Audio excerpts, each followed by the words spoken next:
tended to ape their chief and even magnify his attitudes and his complaints. Jack Anderson was probably the journalist most hated and feared by the Nixon White House. He was investigated by the Pentagon, the IRS, the FBI, and even the CIA in complete violation of U.S. law.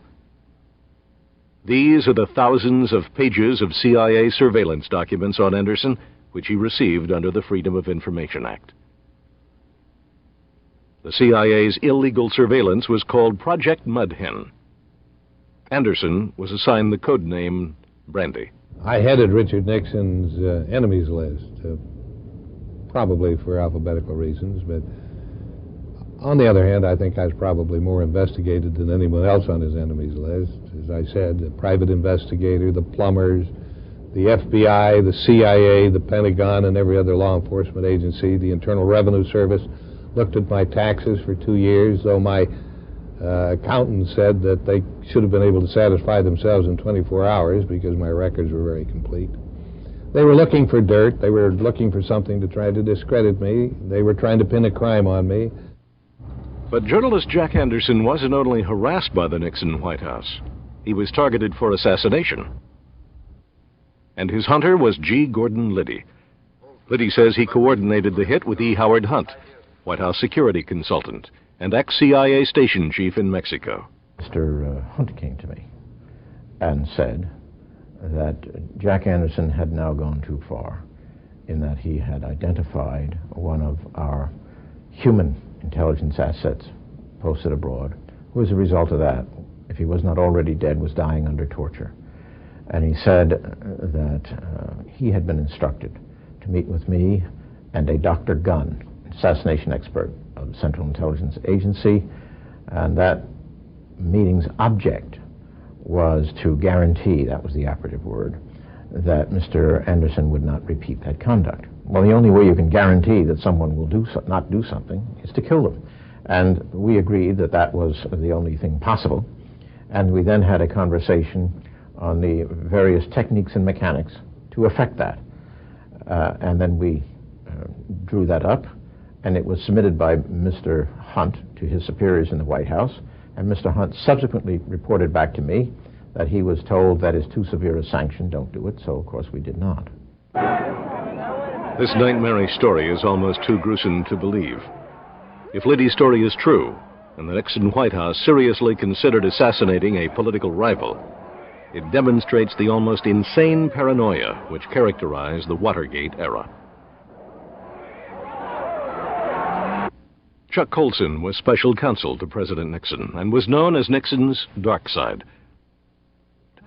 He tried to explain the perceptions from within the Nixon White House that caused their criminal excesses. Enemies list, all those things could not have happened except in an atmosphere that had almost become paranoid. But one would have had to have lived there during that period of time to understand it. I had left a six-figure law practice to come into the White House because I thought it was my duty to be there.